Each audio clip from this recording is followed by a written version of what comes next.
Jason Dunstall and Danny Frawley with us tonight. So it's Melbourne and Collingwood. Great to be here in round 2 of the NAB Cup. This is where it just starts to get a little bit more fair income. Against you, Luke. Free kick against Luke Ball first up, and the man who couldn't help but find the footy, James Magner, last week, starts in similar vein. Sylvia with the grand fly, but not the mark. Pendlebury, who missed last week, straight into the action, but slick stuff by the Demons, and Brad Green on that familiar left foot. He worked it back and almost made it, but not quite. It's good work from Howe to get it out to him. I was just going to say, he started up on the wing alongside Heath Shaw, but then drifted straight forward after the first bounce, Brad Green, and it's actually his former teammate Simon Buckley that picked him up as he drifted forward. I just need to hold up to the ball in the field. When you're ready, play on. So this is Yagmore now coming away with the footy. Looked impressive last week. The Queenslander goes for Pendlebury. Slick stuff from Shaw. The instant handball, and the call came from Young, but it went through to Marley Williams, who was so impressive last week, as was Young. Now Shaw up to half forward. Cloak in front. The acrobatics came from Fasolo. We'd expect nothing less. Very colourful player. We've seen that already. Very enthusiastic. Here's Young again. A whole group of pies in the middle. Pendlebury, creative as always, to Thomas, who was their leading possession winner in the first week. And a comfortable little pass is effective, and Sinclair will be the man to line up. Yeah, Daniel Nicholson made a decision to take off. Goes for 9 with Reid, a little off balance on the strike, and quite often those plans just don't work, do they? It's all good in theory. It is good in theory. Now, I was talking about Daniel Nicholson. He left his man and he attacked the ball player coming off the back of the square, or coming through the square. But if you're not going to get there to put pressure on the kick, you leave your man vacant, and that's why they had a shot on goal. Garland got the clearing kick, but you could see the strike from Reid was effective, knocking it over the line. Well, what a year he had last year, Ben Reid. All-Australian. He's a super player. Yes, and unfortunately went into the grand final probably not at his best, injury-wise. Jolly fending it down. Thomas hit it hard and got hit, but it was the Demons still standing. Sylvia initially, and then Tynan. There was another impressive player last week, Spud. We saw the D's and he got amongst it. They were terrific, the young Demons, but you've got to love the assault on the ball of Dale Thomas then. Second round of the NAB Cup, one of your leaders putting his head over the ball. Well, he had 26 touches in the 2 shortened games in the first round. The juggling effort back in defence, and a very effective one from Garland. But the kick is not on the same plane as the mark. Lucky just to be able to rush over. Was the contact high? No, it was okay. Well, he did everything right, Colin Gale. He drifted across the front of the pack, took the good mark, but then you've got to maintain possession. He just made it impossible with a missed target under no pressure. Jamar. Clearing kick came from Nicholson up to the wing. Magner, in fact, it was. Now Keith going to revert all the way back. They're going to try and swing their way around the Demons' offensive structures. Reid's going to trust his kick into the middle to Fasolo. It's a good kick, isn't it? Just the confidence to be able to do that. Well, I thought it was a risky kick to go for, but he hit it beautifully. Swan fends off Donnell. Maxwell, as they start to wind up. Buckley, of course, the former Demon, pinned.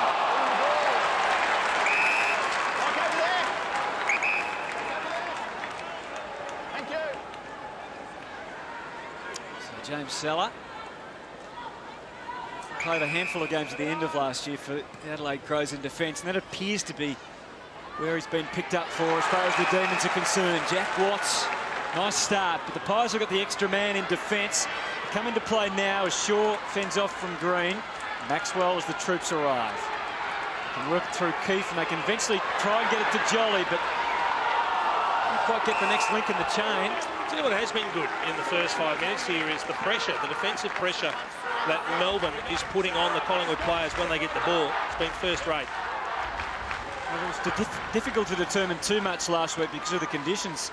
Spud wasn't as far as Melbourne, but we do know they were more defensively focused, and they certainly kept the ball around the boundary line. There's no doubt the high ball, Hutto, they really did protect in their defensive 50, which is a big improvement from last year. Yeah, we'll get a better idea, I guess, of their systems tonight. This is Davis, Troy Davis, who didn't play last week. Played 14 games with Casey last year as a running defender. Gives it up, though, to Buckley.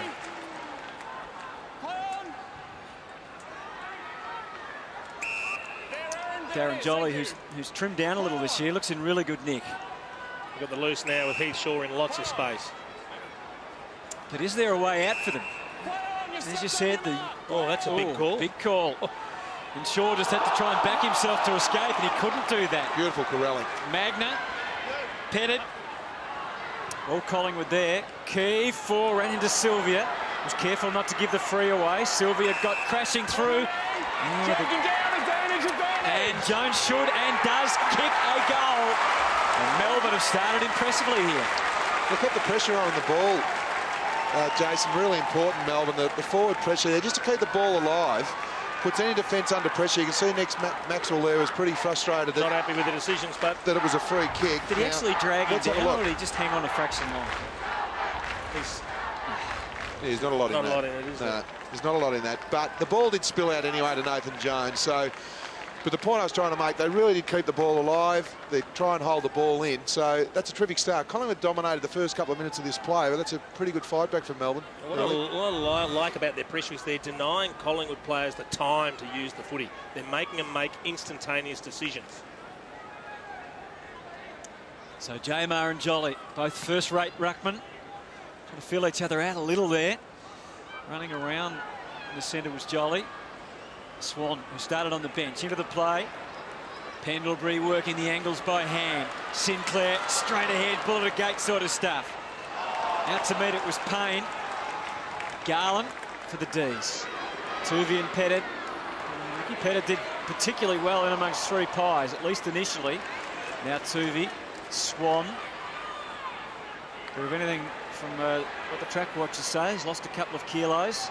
And last year, quite a few of the bigger, older pies have slimmed down a bit. Exciting stuff, though, by the Demons. Howe with a penetrating kick to Green, who had a little glance over to see whether Jack Watts was in position to lay it off to, but it does favour his left side here. Beautiful long kick there from Melbourne. Pretty ordinary defence from the two Collingwood defenders, though, because one of them had to guard the dangerous space. They both spectated Green and allowed him to get goal side. Another goal-scoring opportunity provided or produced from great pressure further afield. Love the way they're attacking the player with the ball, Melbourne. So Brad Green just played the one game last week out of the two. He didn't kick a goal then, but he does now. I don't want to sound like a broken record, Spud, but the first thing, this is the first time I've seen Melbourne live, and what really sticks out to me is how aggressive they are in their pressure. They're chasing good tackles that stick, causing turnovers, taking time away from Collingwood, and then making the most of their opportunities going forward. The question for Melbourne is, can they maintain this work rate in terms of their defensive pressure over the course of 4 quarters? Well, that's going to be the issue. But again, you have a look at the replay there. Lachlan Keefe and Tom Young, two young players, just allowed Brad Green to run into that dangerous space. One of them had to guard that area. They both looked at each other and thought, who's going to grab Green? One had to go back for that high ball. Well, Mark Neal would be pleased. I think, Danny, we came away from last week a little unsure about Melbourne after what we saw, but the club said that they were pretty happy with what they got out of last week. Oh, look, it was hard to judge, Hutto. Yeah. Purely and simply, it just rained all night. And tonight we get to see them into the pristine conditions here at Etihad Stadium. All got it into doors. And that's Jackson Payne, who kicked that freak goal last week. It's a good test for James Seller, isn't it? You mentioned, Hutto, he played most of his games last season in defence for the Crows. Well, he gets Chris Dawes. A good size for him to tackle head on.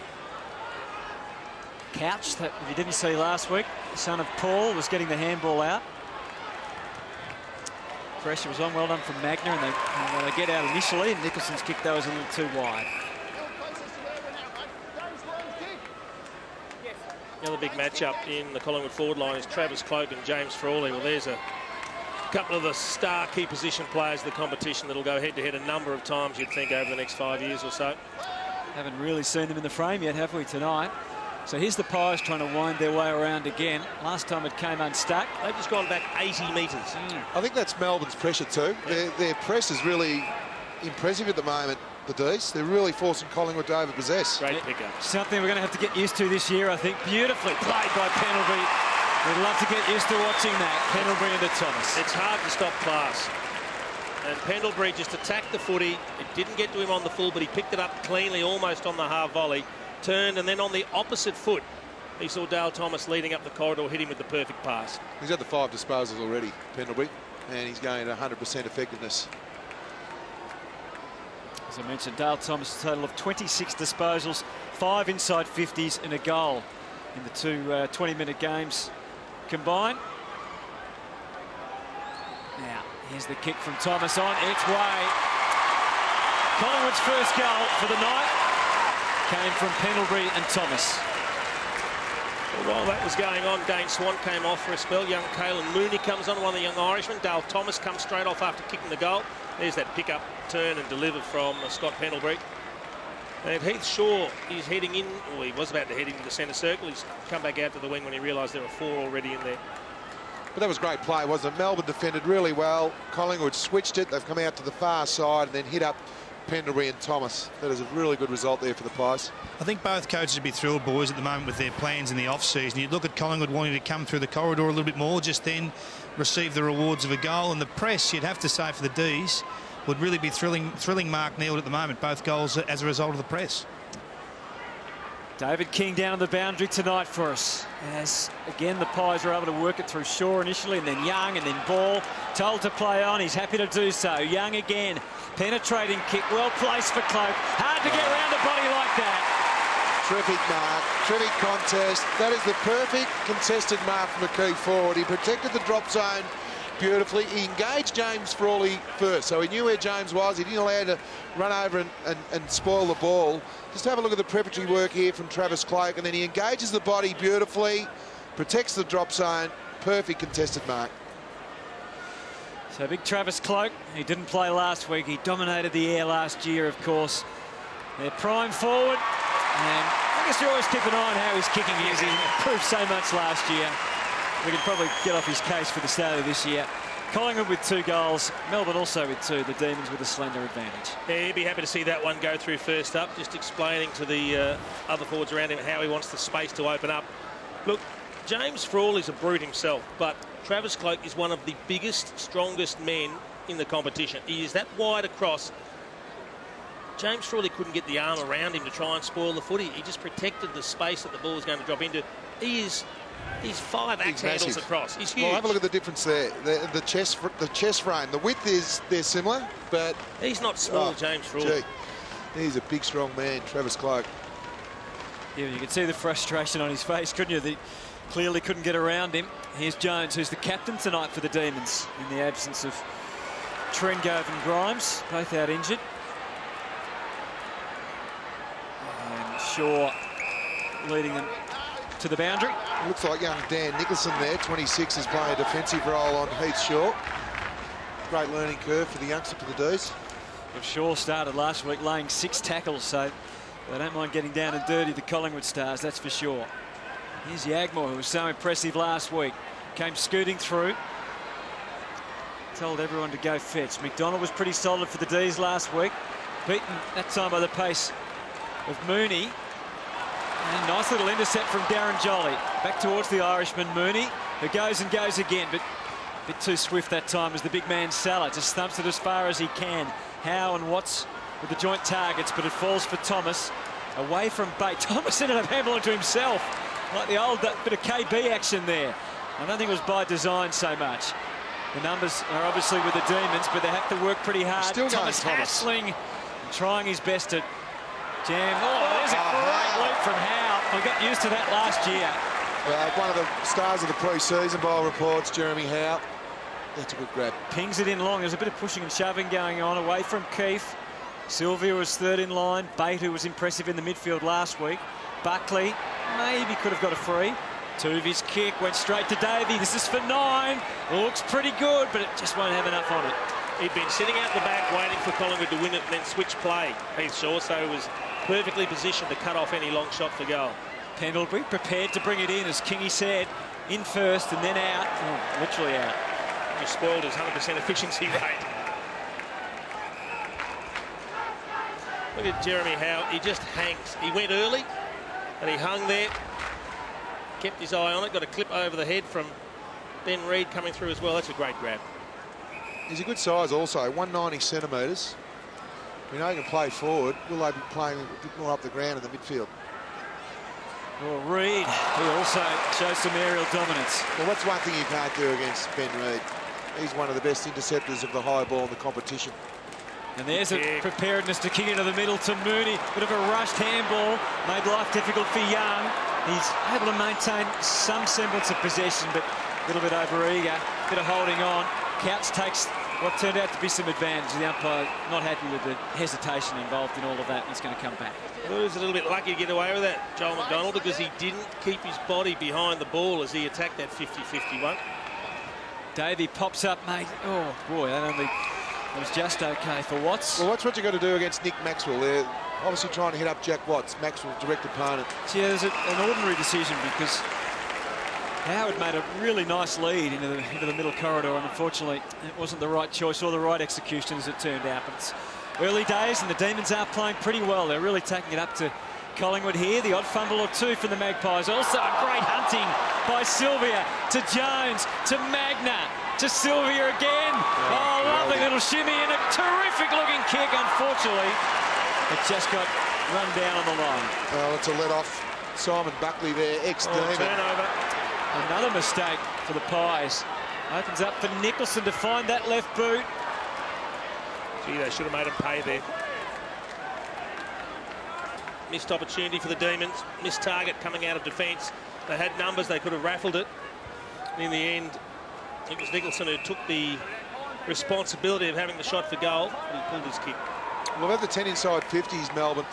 Only 5 to Collingwood, but they're not hurting on the scoreboard at the moment, the Deuce. Dane Swan takes the mark. Oh, it was a good kick. Fasolo recovered pretty well to Young, and they've always got someone there to help out. Thomas just couldn't. Oh, he's found Cloak anyway. He had a man he was aiming who he could have gone for, but it would have been just a little bit too difficult. Who got out behind the zone, so he went for Cloak, but he had lots of numbers around him. Troy Davis giving James Frawley a chop out 2-on-1 on Travis Cloak. Yeah, and that's why Payne, I guess, was loose at the back, but Collingwood couldn't maintain possession. There's Bate, who, as we said, was terrific last week. 24 disposals in all. That was in haste, though. And Reid can go to Fasolo. Hard to find a direct target, so he just goes long. Sets it up for the flyer at the back. Payne was there, but the whistle. Free kick came Melbourne's way. It's against Travis Cloak. Holding his jumper, the umpire said. You like those? Well, it's good to see a defender get a free kick for holding the jumper. This is Cole Garland. He's an important part of Melbourne's future as well. There's a bit of jumper hanging on there as well by the look of it. Tuvey got it out instantly. Yagmore now. Luke Ball, whose kick was pretty good for Dawes. Let's have a look at this three in the goal spare against Travis Cloak. Yeah, he's pulled him down. Travis Cloak was appealing for the secondary free kick, but the first one was definitely there. There's a bit of traffic in there, isn't there? Bodies coming from all directions. Good grab from Payne.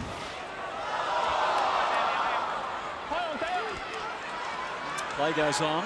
Davey took a lot of time to try and find a man, and he almost succeeded. That was Magna again in the thick of things. Tuvey, though, as it opens up.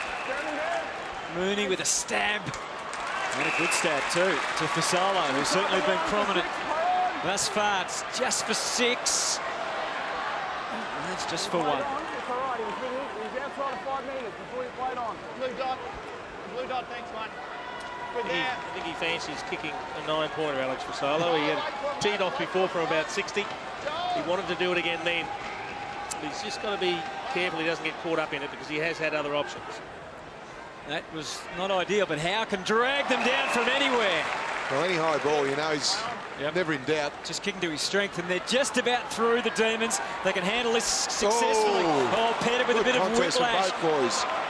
And over the back, Williams created that opportunity for Fasolo, who really pummels the kick to half forward. Salah was in best shape to take the mark. He had good backup too, so by sheer weight of numbers. And eventually Jamar, the awkward talk, Green made it look good. Takes the mark. He was going to give to Nicholson. That was the first option. Jamar wants on the lead. Long. He's got the height. He's got the run. Martin over the top. And Keith's trying to fumble it out of bounds. And he succeeded. Have a look at Ricky Petterd I spoke earlier about Joel McDonald. You need to keep your body behind the ball. He did that beautifully. He knew he was going to get poleaxed. That was and magnificent. He made sure he took the ball first. He just turned his body at the right time. Magnificent play. Thought that entry from Brad Green, he could have hit the grass with Jack Watts on the lead there instead of the high bomb. So D's by 2. It's Couch. Tom Couch had 10 possessions last week and a couple of clearances. And it's his ball here. It's interesting.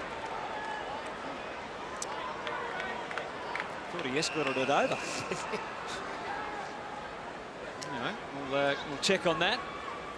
Looks like he's going to run out and try and screw it around the corner the way he's holding it. See how tight it is. Close. Good luck. Not quite. Getting in the spirit of things early in the crowd. It's committed for the NAB Cup, isn't it? It's only NAB Cup, but the passion is still there. Penalty for Swan. Plenty on it, maybe too much on it, and the D's have got this covered. Comfortable mark taken by Troy Davis. I reckon it's 52. Oh, against young Mooney, the Irishman. He gave away a free last week when he tried to bounce the ball while he was being tackled. So he's learning the rules. He looks like he reads the play pretty well, Troy Davis. He's put himself in good position a couple of times. Shortish 50. Davis to full forward. And out of bounds. Yeah, those long bombs, I'd like to see a bit more movement from the Melbourne forwards. I know Mitch Clark's not playing. Here's Brad Green example. Here's Jack Watts on the top of the square. He's on his bike. Just kick the ball to grass, but he kicks it on top of his head. Jack Watts' strength is able to get on his bike and get moving. Just kick the ball out in front. Really, that should have been a Collingwood free, should it not? It was pretty much cleared the pack and hit the behind post for being out of bounds. But there's Nicholson. And they've had their chances, as you said, Spud. They've dominated the inside 50s, 12-8, and they only lead by 4 on the scoreboard. So Yagmore, who the Gold Coast could have taken, but they decided to swap. Now Buckley. Thumping kick to Dawes. They were effecting an interchange, Collingwood. So it left them one down, but Dawes battled on, outnumbered, and won the day in the end. That's a crucial little fumble from Young. Has been impressive so far, though. Dawes with a hurried entry. Sinclair waiting. Good tackle from Pendlebury on Jones. No escape from there. Let's see, the umpire's keen to pay this. Really? He was keen to pay Did he have any opportunity to get rid of the ball? The umpire must have deemed he had an opportunity. He's saying he held on to it with one arm, but I know there was no prior opportunity, but they need to see an effort. Yeah, that's what he was looking for. Nathan Jones is suggesting you're being a bit tough. There's the tackle. Straight away, Okay, well, he's lost control of it there. He's got to show something, though. He's got to show some movement, and he really didn't show anything. That's the way. That's the way it's it is tough. Ruled these days. Pretty ordinary kick in the end. A little. Trouble is, he's holding the ball, but he's got a body in between him and the hand that's holding the ball. He can't get a boot or a hand. All he can do is let it go, really. Boys, I'm not sure about the Collingwood tactic at the moment, going for 9 pointers just on the 50 or 45 from goal. Maybe just the 6 for the first quarter or so might have been wiser. Yeah, fair call, Kingy. I think they might put that one away for the moment. Chance for a regulation 6 here, though. For Solo, been very busy. Swan had a little look. Ball won't try for 9. Oh, the mark was spilled initially from Payne, but he just held on to the cacker. So when it mattered, he got lucky because that slipped through the hands of Jackson Payne, hit him on the bonce, and then bounced up. He was able to take it at the second attempt. So if he had a bigger head, he might have been in trouble. Is that what you're saying, Jace? He just incorporated a little falcon into that mark. We'll get a good look at his kicking style here. Who ended up with the biggest head last year, boys? BT was unbeatable. Yeah, it was just the length of Flemington straight, then Jace a long second. So Jackson Payne kicked an incredible goal last week. This one a more orthodox shot, but misses to the right. Boy from Sandringham. Yeah, you can see how upset he is. Wants to make the most of every opportunity. Just got a little bit close to the man on the mark. Melbourne are really happy with the start. More importantly, clearances 9-5, and they're leading the contested possessions. So against one of the premier teams in the competition, you want to make your mark as a young coach like Mark Neal. He'll be wrapped at that at quarter time. And they're tackling 15-7 as well. But so all those pressure and sort of hard indications, I suppose, are going Melbourne's way. Benell. Short to Petterd. Kicked 18 goals in 15 games. Wasn't always a favourite under Dean Bailey, but showed plenty at times. Stefan, Martin and Tuvey were trying to sort that out. Couch and Jones, they're on that tightrope near the boundary line. It's just trying to fumble it out, I guess. I think that's the difference, boys. Collingwood prefer to go with handball at the moment, get the game played at a fast speed, whereas Melbourne just content to go down the line with foot skills. Well, the stats are banging that up, Kingy. 51 kicks, 40 handballs, Collingwood. Melbourne, 44 kicks, only the 15 handballs. Here's Bate on that left foot. We know it's got plenty of penetration. Maxwell doing what Maxwell does. Yep. Third man up. He does it very, very well, Nick Maxwell. I think he might have copped one on the bridge of the nose. He'll be hoping for an injury-free year, won't he, Nick Maxwell? A little bit of claret just coming from the nose there. So he's copped a bit of a clash there. And the blood rule means he'll have to go off. The umpire's seen it. Played 19 games last year. Averaged 13 disposals, which was 4 down on his All-Australian year. And that's how it happened. He got the left wrist of Stefan Martin right on the mush. That won't bother him. He'll get it quickly cleaned up and he'll be back out there before too long. Pendlebury and Swan with 9 disposals. Thomas with 7 for the Pies. Oh, what a whistle on the siren. And J-Mark just pushed him out of the contest.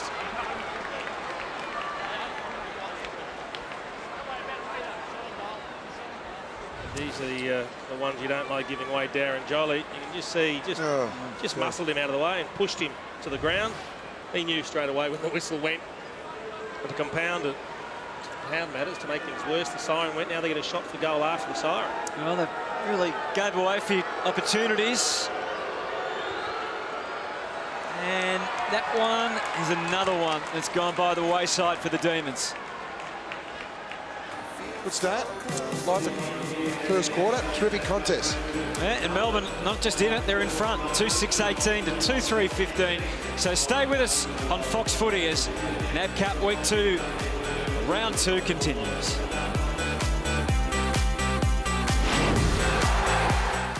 long, 27 short, 30 marks to 12 Collingwood's favour. So I like the way the D's are going about. If they can just polish up a few entries going forward, they should be right in this match.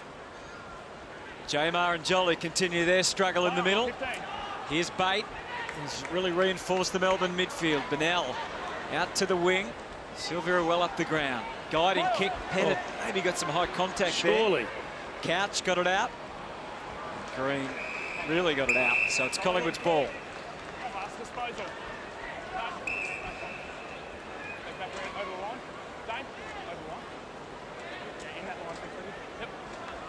Again, they've done this a number of times, Hutto. They're not afraid to give away a lot of ground to switch it up and open up play a bit.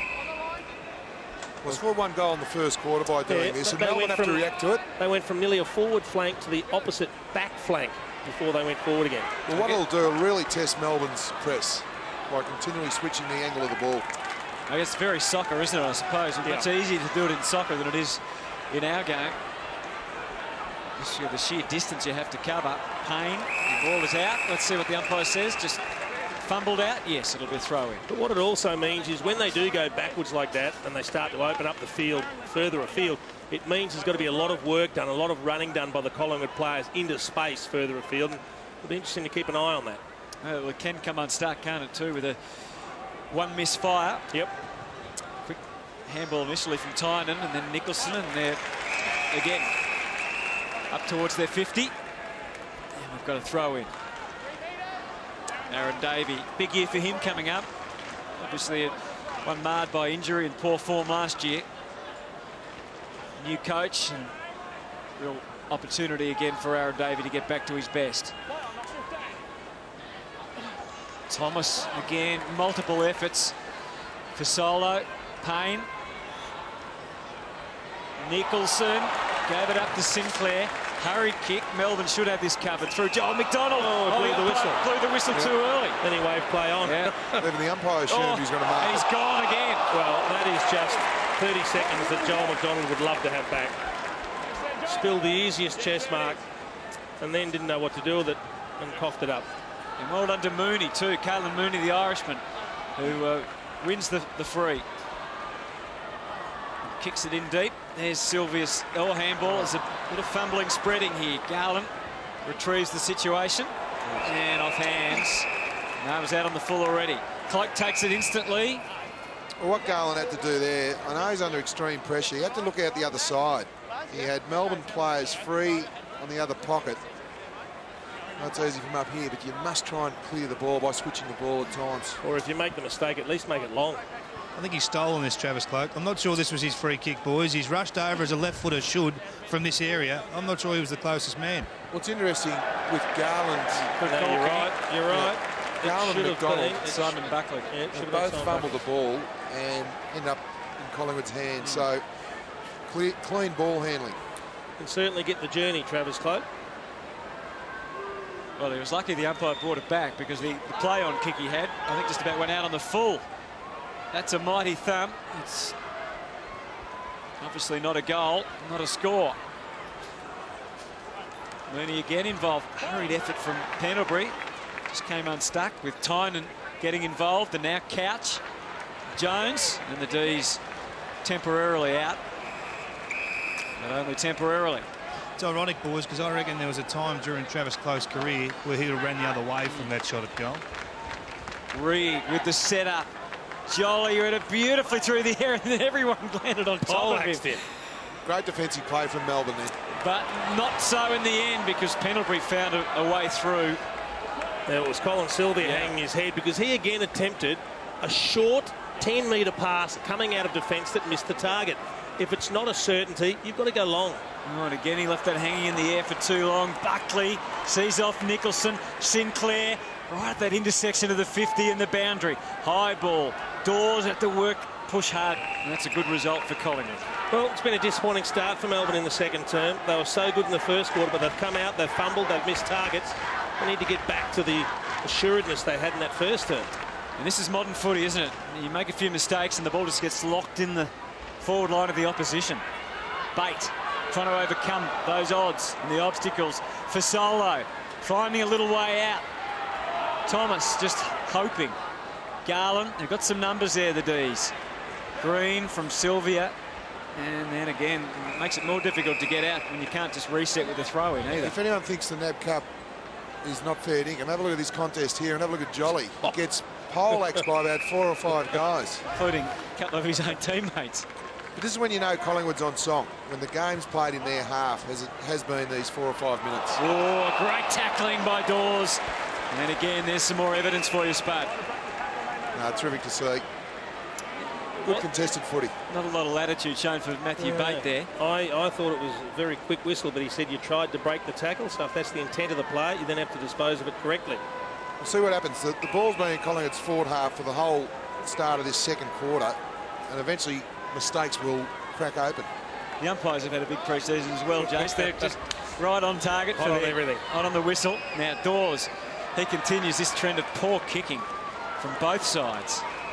And hit the point post on the full. So that's out of bounds on the full. So now it's up to Frawley. Try and get him out of here. Let's see if they can. Oh, that 8 metres. Oh, 8.5. That is very generous. The pressure's enormous. To J-Mar now. Danny, down here the pressure is enormous. In the first term, the Pies only laid 2 tackles inside their forward 50. They've already laid 3 in 6 minutes of football in their forward half. Yeah, I think they've upped the ante a bit, Kingy. You're right there. And this has to come back because you're not allowed to shepherd the man on the mark. Not until the player has played on and gone away from the mark. He hadn't done that. I don't understand why they get a second crack at it. If you break any other law, it's against you. Jones comes away with a bounce and a handball, and Stefan Martin had to wait longer than he would have liked, but it's still an open forward line.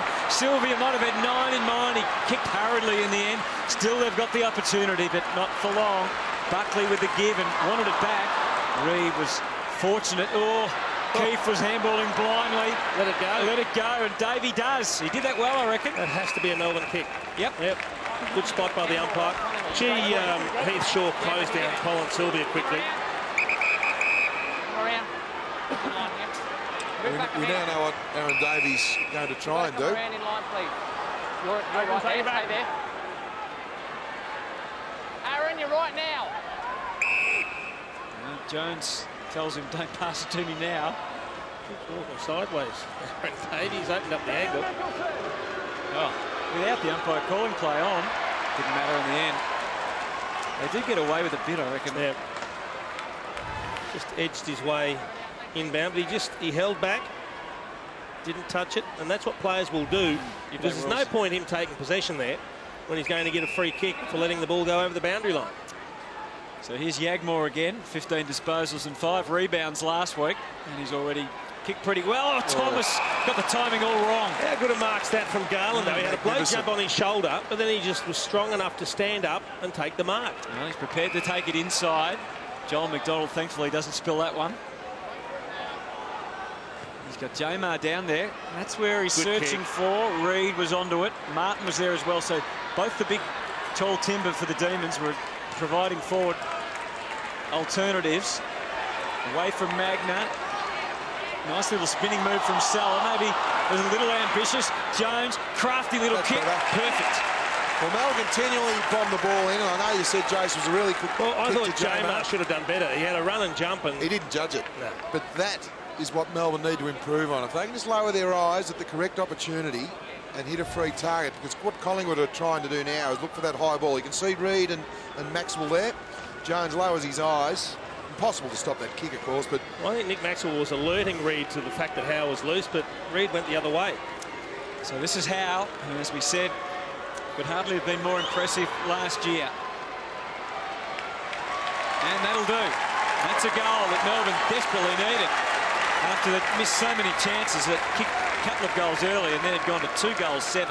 They lead by 9 now, Spud. I think the Melbourne fans love him too, Hutto, because he's got a full bag of tricks. And you can just see here, good contest again, keeping the ball free there, the Salah. But I really like the way Howe goes about. He's 190 centimetres. He marks the ball tall and can also come up and give the back line a chop out by getting the ball around the wing. The funny thing is, after dominating the first term and missing so many opportunities, that goal's come against the run of play. Because Collingwood's had the first 5 or 10 minutes of this quarter down their end. They just didn't kick any goals. Ended up kicking 18 goals last year, Jeremy Howe, and won the club's best first-year player award. Now, how do you read that one? Was it in the back or holding the ball or none of the above?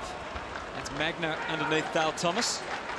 I think when you see two sides press, forward press like both these two tonight, this makes the clearances so much more important in the midfield. Just to get the game played in your half, you're likely to score. Yeah, great call, Kingy. So it's Melbourne that win the clearance through Jones. So now they're going to be the team to try and lock it in. Collingwood, of course, with other ideas. Mooney takes a bit of an adventure and a bit of hearts in the mouth stuff. Maxwell got it off to Pendlebury and works it out wide. Jolly. Up to half forward. Mark's been paid. Really good protection there from Chris Dawes. He was trying his hardest there to protect. Marley Williams. Yeah, it was a really good protection there from your key forward. That's what you want when you're ducking back. You just see here, Dawes just trying to protect the ball drop. That's fantastic play, not allowing James Salah to get that fist in. He's kicked a couple of goals last week and in the first week and was buzzing everywhere. Thomas, no one near him. You'd think opposition teams would learn that this bloke is electric, and if you give him the space to have a run and jump, it doesn't matter if you've got ruckman or big blokes under the ball, he'll jump on their heads. He is a brilliant athlete, and he's just given a free run and jump straight over the top of Jamar. Nobody took his running, nobody put any body pressure on him. You can't allow quality players that time and space. You can see McDonald and Matthew Bate look at each other and saying, whose man is he? Well, he already has one in the bag tonight. This for his second. And it's going to work its way back and find the target. So Collingwood's third goal reduces the margin to 3 points here at Etihad Stadium, halfway through the second quarter. And we are, boys, again going to face this same scenario where we've got 7 players that are likely to come on in the second half. You've been working hard on the sheets, Jace, I know, trying to work out who's coming on, who's a sub, who's an emergency. So you can tell all the viewers about it very shortly. There's going to be some interesting changes at half-time. And again, given you can see the players inside getting ready to play the second half, they want to hit the ground running when they do get their opportunity. You also have to take into account who's done a heavy workload in the first half, what's the state of the game, do you have any niggly injuries, so it can change. You might have an original plan who the 7 you're going to rest are, but that might change greatly. So you're not giving it away yet, is what you're saying. Right, fair enough. We did see Marty Clark and Wellingham. They're 2 of the 7 there. Still for the side bottom as well. Yep. Howe, Ugle, Criven, McNamara, Segler. Young initially, but then off the ball free, as you heard the umpire explain. And again, it goes the way of Marley Williams. He looked around. He was told by his teammates just kick it long, but there wasn't any good options for him, so he handballed instead to Reid, who changed his mind. Then he kicked it long, and too long as it turned out for Mooney, who manhandled Green, but no free kick. Oh, ball misfired. Well, Brad Green got lucky because he spilled a soda. That just went straight through the hands. I think it might have hit him in the head as well. Look, It was a Falcon for sure. Look at this. I mean, it's an uncontested mark. Yep. Oh, right on the button. Luke Ball kicked 18 goals 3 last year. And there's a terrific grab from J-Mart. Nice little give off to the skipper for the evening, Nathan Jones. Reid, he grabs it beautifully through the air. Copped a little chop across the arm. He reads the ball well. As his brother does. If you're having a quiet night against Reid, you need to lead to an area that's not dangerous, because he just reads the ball so well. An in-step talk from Nick Maxwell. He was just getting a little bit too fancy, I think, but G2B makes it look okay. Shows his pace bursting away from half-back. This is better. Sinclair with a scrappy helicopter to half-forward. Here's Young, who he just threw it. Yeah, the umpire was onto it too. Taken by Bate. Kicks it wide to half-forward. That's a good kick. It's the only kick he had. He's got Martin leading hard to space. So Petterd waiting. Martin back towards the square. He's got the height advantage on Maxwell. Changed up the lead. No free kick. It's right on the line. It's over and out, and it's touched. He looked like he was desperate to kick it long, but there was nobody in the square and nobody was leading up at him. There's the throw. It was definitely a throw. But if you had to pull the trigger a little bit quicker, Jeremy Howe is the player that's likely to get the ball in the lead. He was one guy that was trying to make some space. He'd be the guy that tried to isolate when there's a player hold up in play. Collingwood defence working overtime here. Chikach held without it for a moment. Yagmore shows the umpire what he needed to see. An attempt. So Melbourne leading by 3.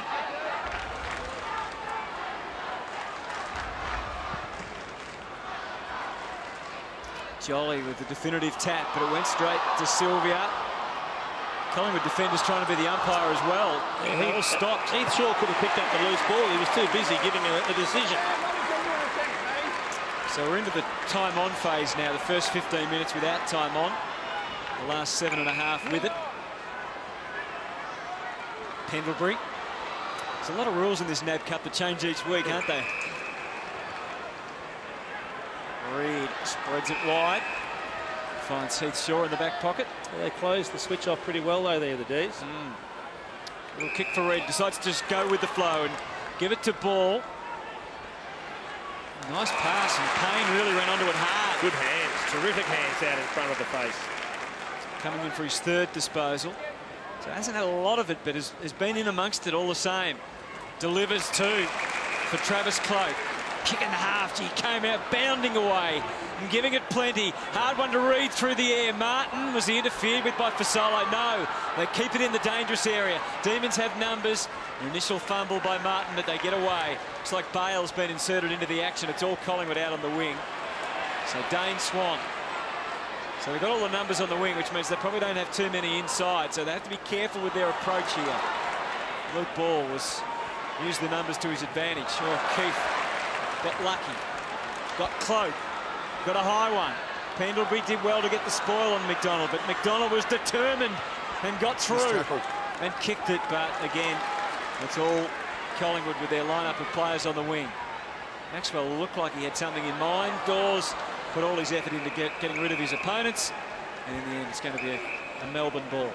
Boys, I know we track players' minutes through the pre-season period, but I am surprised to see Jeremy Howe subbed out by the D's at this early stage. Do you think he's going to play in the second game, Jace? King's Point's right, though. He looks like the one forward for Melbourne that looks really dangerous. He's hard to match up on.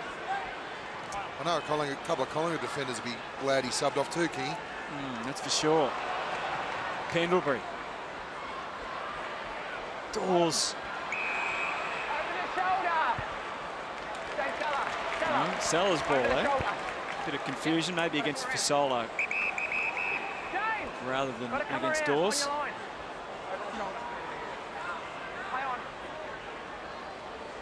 Little handball from Sella. Up and under kick from Frawley. Watts hasn't really been able to have an impact, only a couple of disposals. Bates worked himself into the game. He's had 7 so far. There's Watts trying his best. Green saw an opening, took it. 9's on offer. Doesn't look like it's online. That's a real opportunity. Gone begging for the D's. They lead by 3. Got the good bounce. It sat up nicely for him and he burst into space. Just the difficulty of kicking while running at absolute top speed. Shaw prepared to go back to Buckley. Intricate little kick is pretty good. And they're out the other side. Pendlebury. Again, they're prepared to go inboard. You wouldn't have seen that kick, I don't reckon, under Mick Malthouse. Into the middle to Tuvey. And then to Young, who looked up for someone to handball. All he saw was the runner going past. We've seen a lot of balls slip through players' hands tonight, whether it's Muggy or Dewey, I'm not quite sure what. And unfortunately for Collingwood, that's going to be a Melbourne ball from the... Throw it in. You call touch there, boys. Touch off the boot. Okay, thank you, Kingy. So boundary throw-in. So Collingwood, it's a good result for them. Jolly from behind Jamar. Thomason ball there. Pull up.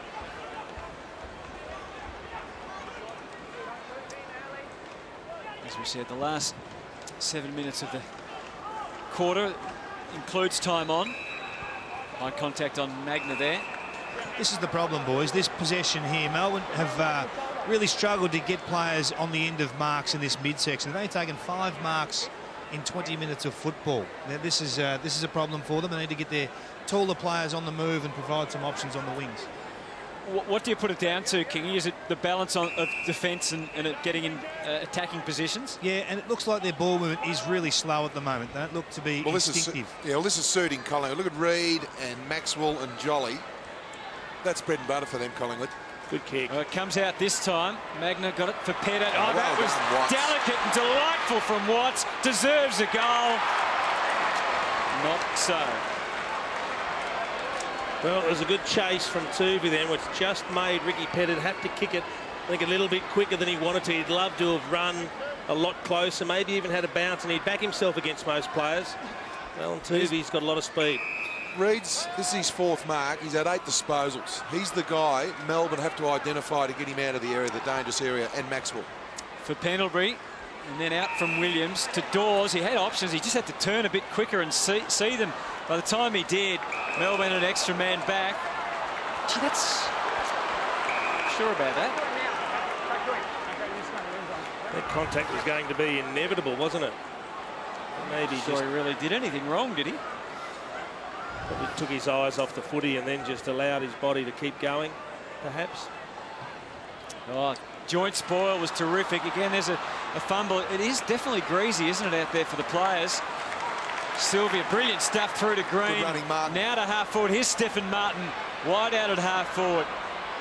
Having time on his side, he needed all the seconds he had because, again, another player to fumble. Gee, Pendlebury virtually threw that out, heaved, and that was a throw too, I thought, perhaps from Keith. Not so, said the umpire. Tough for Couch. He improvised effectively. Oh my goodness, that would have been kicking some in danger. Goal. He's played kicking in danger, trying to kick it out of the air. We get a good view of It was Wayne Rooney-like. Good play by Couch. Terrific Good play cross. by Couch. And Heath Shaw was going the double-fisted punch. And it was almost a kung fu kick from Ricky Petterd trying to kick it out of mid-air. More like Crouch than Couch. Oh, that's a terrible kick on the way out from Tuvey. Gave it up to Bate, who is a thumping kick. Well done. Pretty good because all the Collingwood players were back, so he had to find a short option. And I just need to mix it up, Hutto. It's a beautiful call you made then because they're continually going in long, which is okay. You're really putting Collingwood's defence under pressure. But one thing Maxwell, Reid, now Keith's down there, and Jolly is arresting ruckman behind the ball. They love that high ball. So At some stage, you can just mix it up with some lower passes. It really does put the defence on the back foot. Well, Petterd has been an avenue into attack, hasn't he? 3 marks so far. That's a better strike, but it just goes the wrong way when it needed to come back. It didn't.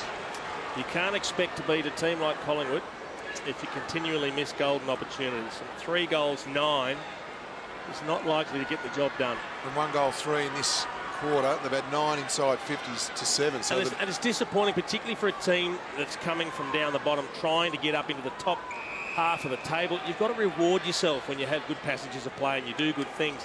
And it deflates your spirit when you continually miss opportunities. Oh, gee, that hung in the air a long time. Yagma was steadfast anyway. Takes the advantage. So presses go and decides to take them on, even though they're outnumbered on the wing. And that's probably a win for Collingwood, really. Payne getting it over, and now they can reset. This has been a real win, Kingy, for Melbourne. The clearances, 15-9. So real positive there for the young Melbourne midfield. Yeah, they look great, I've got to say. I think their press has been huge tonight. I haven't seen Collingwood turn this ball over as much in the back half for a long time as what I've seen tonight. Oh, boy. Did he have any Your opportunity? arm was free. He said your arm was free. So you can see the intention of the umpire. Yep. If they think you've got half an opportunity, you've got to make a serious effort. So that arm that's free, you've got to make an attempt to actually get the ball out of there with that free arm.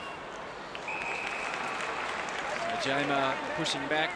Do you think some of the turnovers, Kingy, have been due to the fact that they have been prepared to bring the ball into the middle more, or just simply it's the Melbourne defence? No, I think they've been a little bit sloppy by foot tonight. The targets they've hit in the middle pretty well. It's the ones out wide where they've really struggled. Credit to Melbourne in putting pressure on in their forward 50, but Collingwood have looked a little bit off for me tonight. Here we can see, saying you had an arm free, so the right arm needs to be punching at the ball or doing something. It's got to be busy. Just the right arm was there to try and brace the fall, though, as well. You don't want your head just to get buried into the ground, surely. They just need to see an effort. Collingwood a bit aimless going in. Boy. That's one way to take a mark inside 50. James Seller. It was the right play. It was just poor execution. He had a player that was 10 metres clear and he's missed him by a long way. Melbourne have just about won this quarter, but it's just a couple of crucial fumbles in the back half that has really cost them. Well, we know that Melbourne missed a shot on the siren at quarter time. Jamar. Will he kick it like a defender? Backing in. What do you think, Jace? No chance. Nick Maxwell, the skipper, looked awkward, but it's dead straight. Dead eye. Caught that, Jace. I didn't say anything. Yes, Kicking you did. goals. You smirked. Easy. Beautiful defensive kick. I wonder what sides are going to line up with the 7 changes. Stay with us here on Fox Footy. It's Collingwood in front at half-time by 1 point.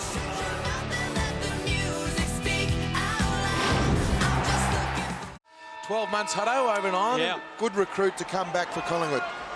Well, Collingwood have taken a number of stars off the ground. Maxwell, Jolly, Reid, Cloak and Swan amongst the 7 changes for the Pies. So Melbourne, who have rested only 4 players, Aaron Davey and Howe, the 2 main ones, and Jamar, made fewer changes, so it really gives them an opportunity, doesn't it, with so many stars out for the Pies. Yeah, and look, with all due respect to the priority as far as NAB Cup goes, the coaches and the training staff are more interested in getting the number of minutes right for each player in competitive footy, not trying to win the game. Although now whoever's out there will try desperately to win the game, if that makes sense. Well, that was Luke Rounds who got it down to Dorr, and then Pendlebury. Is that 9 or is it 6? Well, it's probably 0. none. But he was a dominant player in the first half, Scott Pendlebury. That's possession number 17. And he never played in the first round, so that's why he's probably getting his minutes up, other than Swan having a spell. But look, they rested a number of stars. They've got some quality players coming in. I mean, you mentioned Marty Clark. You've also got Sharrod Wellingham. You've got Steele Sidebottom coming into the side. So some good players coming in as well. Marty Clark's first game since 2009, of course. The Pies had to give up pick 25 to GWS. They had the rights on all those previously listed players to get him. And that's in the ruck for the Pies is Jonathan Segler, number 29. There he is. Royal Ruckman. Young just handballing either in hope or to the voice of Luke Rounds. Wraps up Jack Fitzpatrick. Got to say, boys, I thought that Jared Wellingham was a real star through the pre-season period for the Pies, and I think he'd be looking for a big impact tonight if he's really to force his way into that first pick midfield for the Pies. Well, it's a hard team to break into, isn't it, the midfield? First team. Bale sending the ball up to the wing. Sylvia, Petterd, Tuvey.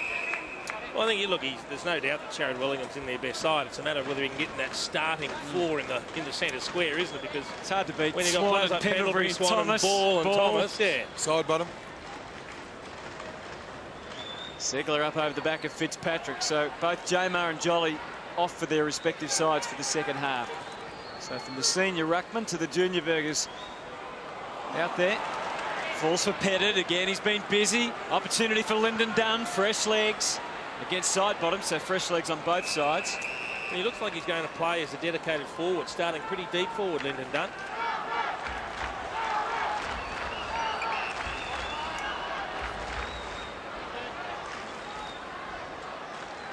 And Segler and Fitzpatrick again. Give the honours to Fitzpatrick. Young with the clearing kick though. Sinclair was good in the first half. Yeah, he just got caught napping, sitting off his opponent then. Thumping the ball up to half forward. Just slightly over the head of Payne. And it's Davis. Very eager to get onto it and break away. Unfortunately, in his eagerness, he just kicked it a little too quickly. Well, he had no one to kick to down the line. I mean, he was under pressure. I think he's been pretty impressive, Troy Davis. Strong over the ball, Jace. Thick set. Back to Keefe, who thought about going to Shaw as they were again going to try and work their way around the zone, but forced to retreat to Pendlebury. Oh, no talk there from the two Melbourne boys. Yeah, synchronicity there. Would have been an easy mark. And Colin Garland saying, well, I didn't hear a call, but I still don't mind it though. If he didn't heard nothing, then Garland, because he had no idea what was around, probably no peripheral, but he may have thought there was another Collingwood player there as well. You'd normally have a glance to see what's there first, though, Spud. It was a good spoil, though. Segler got the tap. There's Marty Clark back into the action. Young hurried to a one-on-one. Opportunity at full forward. Almost the mark to Payne. He's been close a few times to being able to score goals. McDonald comes away with it to Magna. The ball, did it get away from him? He's worked that fine line, and in the end he kicked in haste. Clark gave it off to Yagmore, who roosted it. Gave their forward very little chance at all there. James Seller looks a lot more comfortable down back for mine. Saw him last week up in the forward line at times, but he's a couple of really strong aggressive spoils down there. The former Durham, former Adelaide player, sorry. So Garland. Melbourne trailing by 1. Collingwood have got all their defensive posts out, of course, forward of the play, making it difficult, so the long bomb is the only option. Segler got a fist to it. We saw Colin Garland brought back behind the mark there. He wanted to play on quickly. And people think that the umpires are being pedantic, but you know the rules. You'd like to see the player take the initiative and say, well, there's no point in me squaring it up because I haven't got back behind the mark yet. And all it does is waste time and allow the opposition's press to get in position. Segler down to Clark. Gee, umpire says it's throw. Brad Green had a trying year last year as the skipper. Did manage to kick 37 goals. And here's Davis. Good loose player here. So Troy Davis can use Frawley on the way out. Now. Just not quick enough, boys. Just not quick enough by Melbourne here to pull the trigger when they've got a player in 3 or 4 metres of space. The problem is, now they've got the loose player at back flank, but there's no one up further up the ground. It's got to be. That's a really good kick over the top. They just missed him. The king is right. Everyone had worked to this side when they initially changed direction, and then they went back, and there were no players there. Young Troy Davis, he took a good mark. He went back too slow. They're saying it came off hands. Well, it must have come off hands. That's the only thing it can do. But getting back to Troy Davis, King is absolutely 100% correct. Look up, look for the longest free option. There was a couple up there. Half a second in league football now is an eternity. Terrific tackle on Jones. And the Pies, that was Pendlebury. There's Fitzpatrick. Just looped it up to the square looking for Martin, and they got mighty close. Tuvey lucky to get a boot on it, or lucky for him at least. But the danger certainly hasn't passed. Here's a big opportunity for Lynden Dunn. Now that's got to be a throw-in, surely. He's That's a contest. It came off his foot. But it was a contest. Oh, boy. Oh, no. We need to have another look at that one. It was accidental. He was trying to pick up the ball. He was under a lot of pressure there, Lynden Dunn. Wellingham. Yeah. Let's have a look now. He's under pressure. He's trying to pick the ball up, and it hits his foot as he's running. Yeah. That's unlucky. That's got to be a ball up. It's been determined as a kick, obviously. Ball just trying to get it out. Bate was there sweating, so too Watts. Very much in the dangerous area. Couch had a mini opportunity, but ball with the sheer weight of numbers. Goes for rounds. Bale couldn't shut him down. This is where Melbourne's improving. You have a look at them running in a wave now. And they're just getting back, really defend the dangerous space. Dawes left it behind, and now he wraps Salah up. I reckon he's in all sorts there, Salah. Good night. The mistake he made was going to ground. He had no need to go to ground. Don't go to ground by choice. You go to ground. 550. That really hurts now. That's a little bit dumb. Because he got let off originally by Dawes dropping the ball. He picks it up, then goes, oh, look, and we're being harsh on him. I know he's trying to make his way, but they're not the sort of things that impress a coach when you make a double mistake.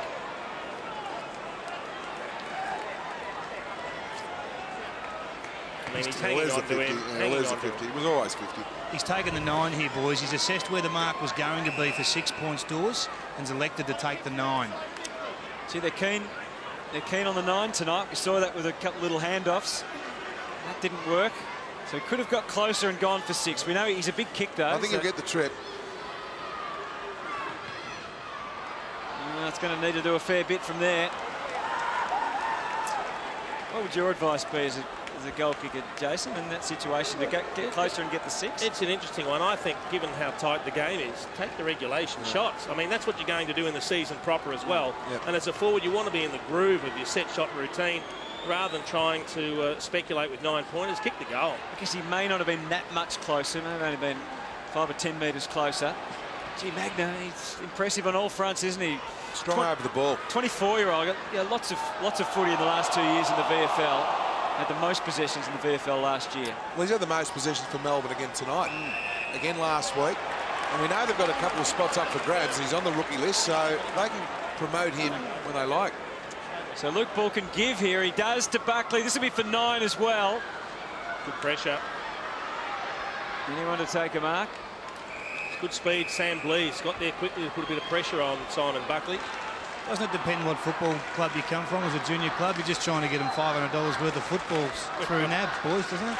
Pendlebury straight down to the rooms there, Kingy. I'm not sure if there's anything wrong with him or not, but Couch with the clearance. Under some pressure, the Demons. They're circling here, the Pies. It was almost a throw. Side bottom's got it up and under. Oh, Sinclair up over the top. Big leap. What a ripping leap. Didn't amount to much, but we loved it anyway.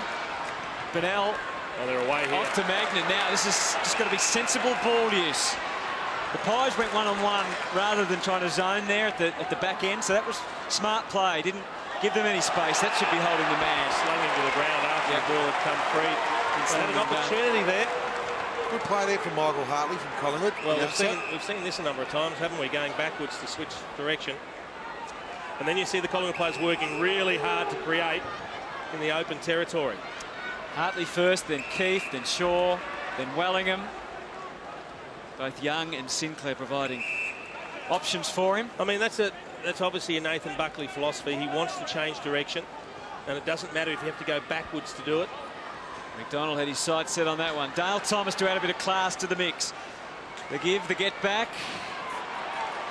And he was running a bit of options. Didn't panic. How long can you hold it for, Dale? Too long. Too far. I think he started to enjoy that. He was putting on a clinic. He was thinking, how long can I get away with teasing these blokes without getting tackled? So it's Magna's footy. Getting back to Collingwood style, they've had a number of kicks. They've only had 26 long, 55 short, and they've had 40 more marked. Do you think they're just going a little bit too short, the Pies? I don't think it's a problem whether it's long or short. I just think they've been erratic tonight. They haven't looked as pure and as clean by foot as what we've seen in the past. And that just may be training loads or any of those sorts of things. But they haven't looked as sharp tonight as what we've seen. So Sylvia There's a bit of room for a leap from Petterd. It was all set for him. He played off his man and came in and took the mark. Now it's all about the kick. Well, if you're going to go long, continue that spot there, you need someone with good spring. We saw Howe in the first half. He was terrific. Petterd, that was a magnificent leap and mark. Yeah, look, he played on quickly, Sylvia. It's a long bomb to a pack. You don't expect Ricky Petterd to be the one jumping over the top of the pack, do you? And he's got a leap. Let's see the kick. That looks like a good strike. And Melbourne are back in front. A good build-up. Nothing worse than a defender. You see Toovey there standing under the ball. He was in no man's land. He probably could have went back a little bit harder, but it was a well-weighted kick there to Ricky. Beautiful long kick. We know Sylvia. You just see Toovey there waiting for the pack to form. Could have just protected the ball drop a little bit harder there. I tell you what, good work from Jack Watts keeping Keefe out of the contest. He wasn't able to come over with the spoil because Jack Watts had just worked him off with the body and taken him to the side. Scott Pendlebury back on the ground, boys. All clear, no injury there. He's just found his way to a half-forward flank. So 4 points the margin. Pendlebury 20 disposals for the Pies. There's Fitzpatrick, some good follow-up work, and they're away again. Bale to half-forward, Bate playing in front. Got a nice little nudge from Shaw. The Demons suddenly feeling good about themselves again. Green back to Magna. That time the tackling was fierce and had an impact. Side bottom. I don't think he counted on that. That was beautiful work at the angles from Garland. He's been good, Colin Garland, today. Yeah, that kick was just a bit too cute, though. Cross to McDonald. Play on the call. Eventually Sinclair awake to it and put some pressure on effectively. Young got in front. Job done.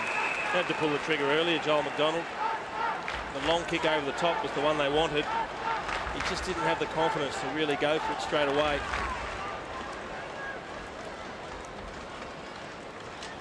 It's Patrick in front. There's Couch, who is renowned as a clearance player.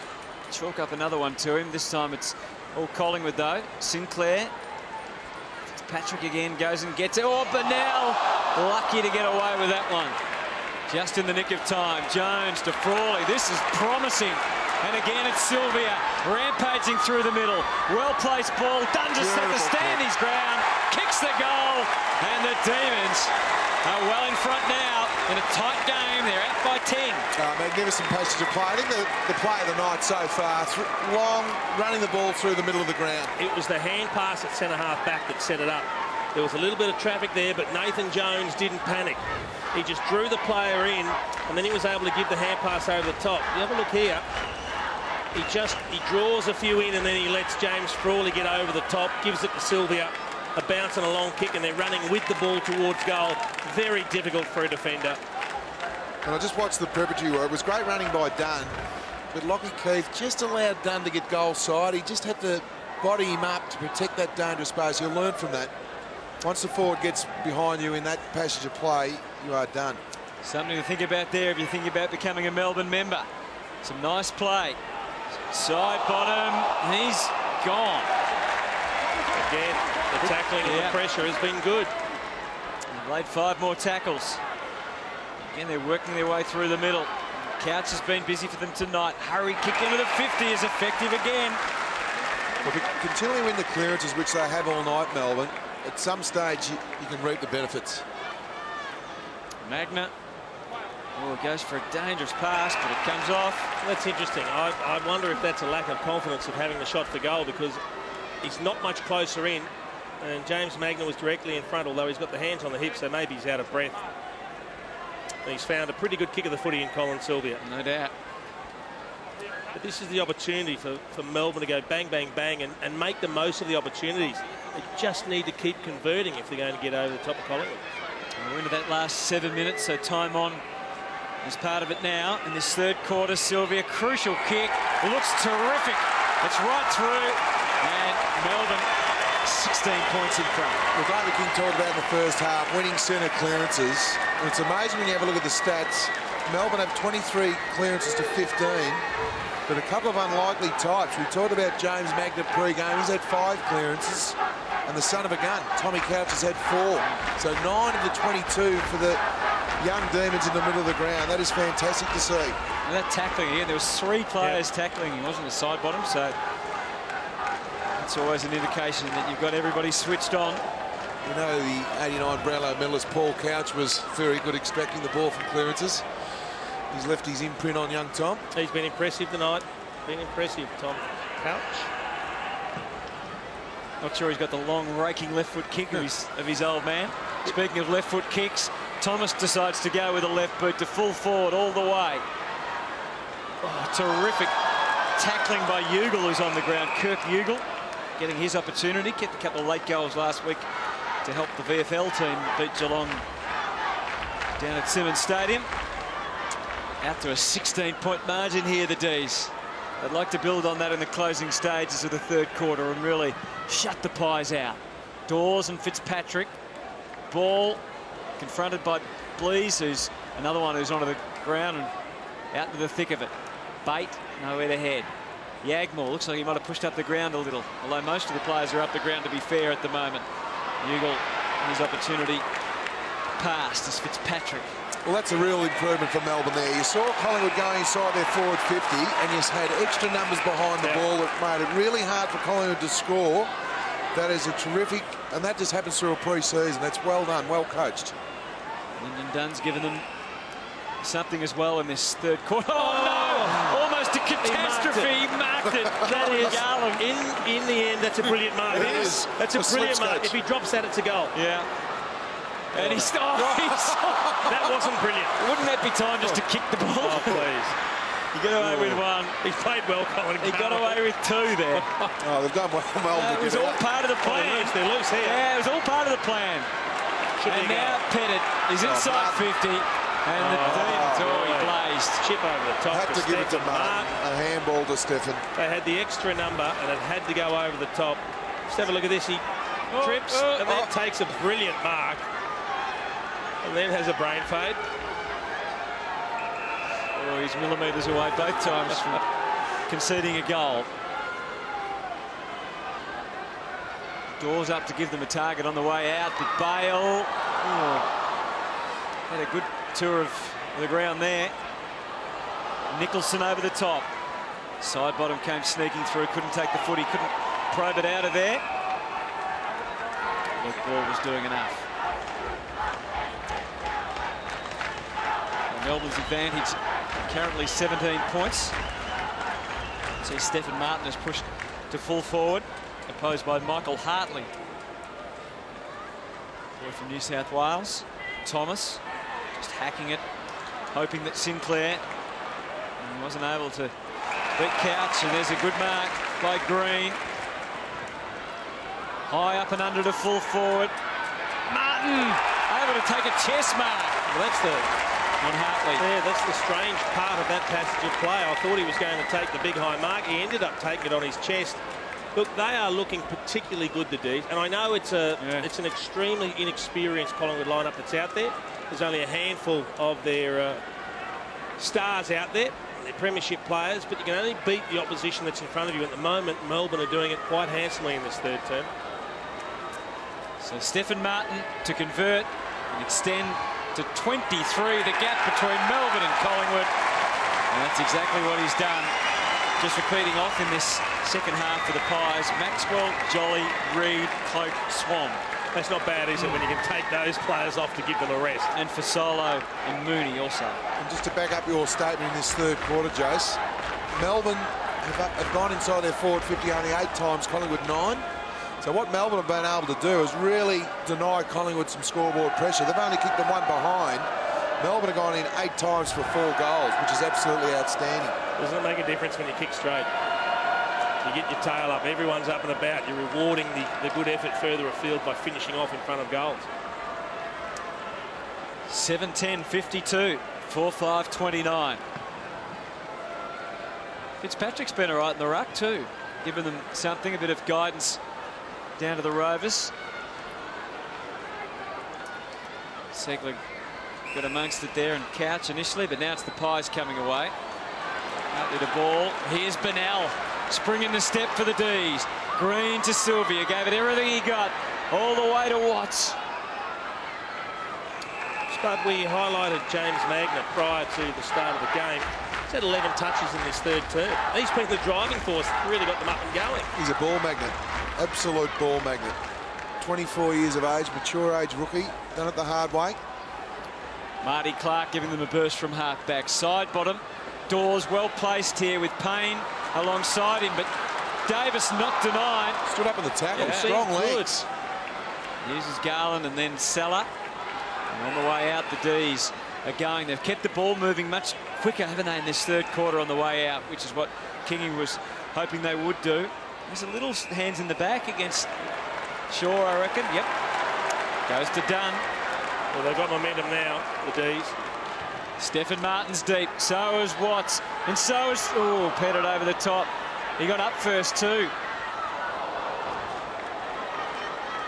He's always doing something, Ricky Petterd. What they actually don't have at the moment, Melbourne, is a coming forward. They're all marking types up forward. We just saw 3 or 4 of them fly at that pack, but no one stayed down. Side bottom. Shaw. Decided to kick. And Dawes done enough. Got a big enough piece of it. You can see Melbourne working hard behind the ball. Have a look on the screen there. The amount of Melbourne defenders working back to try and deny Collingwood space is terrific. Now the ball was able to get through to Rounds. There's a little bit of a meal initially, but he recovered well, Luke Rounds, and kicks a goal. And you can hear the Collingwood fans finding some voice because they had to be pretty quiet in this third quarter. Marley Williams was involved in the setup. There he is, there's Williams. It was a terrific front and square. That was the key. He snuck forward, Luke Rounds, but I tell you what, that's a cool finish. He did that easily, very composed in the end. It was a really good front and square from Marley Williams, Hutto, and just that quick kick forward. It was a good spoil from the Melbourne defender, Troy Davis, but he was just in the right spot, Marley Williams. Of course, the Pies building their membership to unbelievable levels now, around 75,000 last year. And I'm sure they'll have huge numbers again this year. Fitzpatrick, Jones. Segler's over it there, number 29. Wellingham.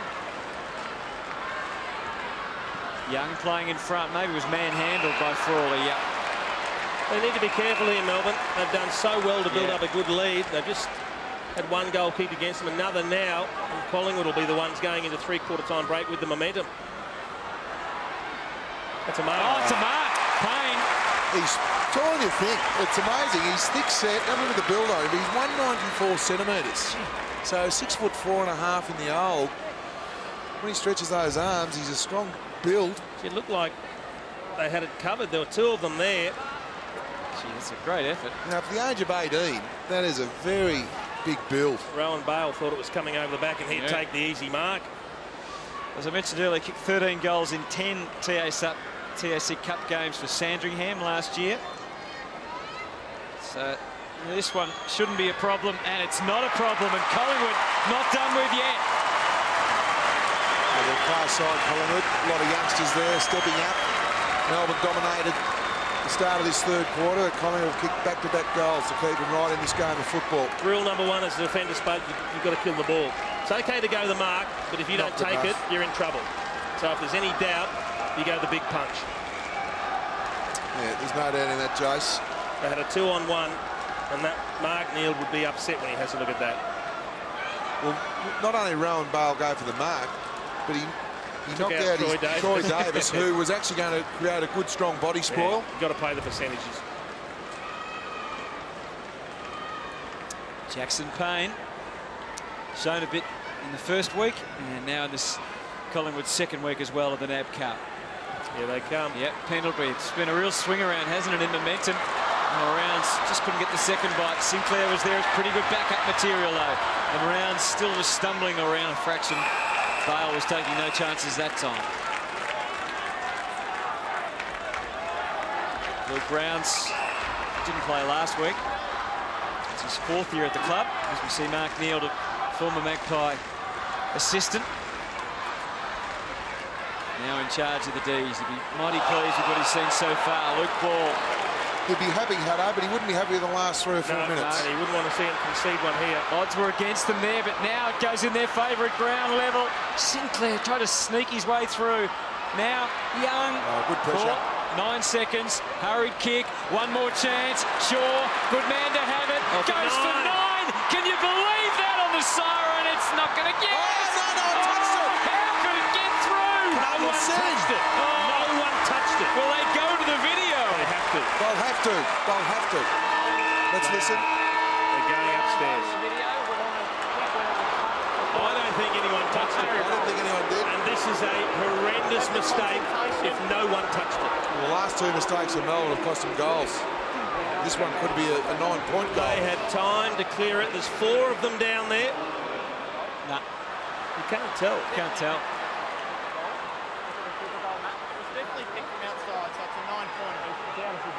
The only boy that could have touched it was Frawley or Davis, but they both didn't look at the umpire to say I've touched it. I don't think there's... Any of you had the consultation down there, mate? Yep. None of them acted like they touched it. No. This will be 9 points. It'll be 9. Oh, boy. Wow. What about that? In the last possible second, too. So much good work undone in the last couple of minutes. And it's brought this crowd to life. Yep. And 2 simple rules. Spoil, bring the ball to the front.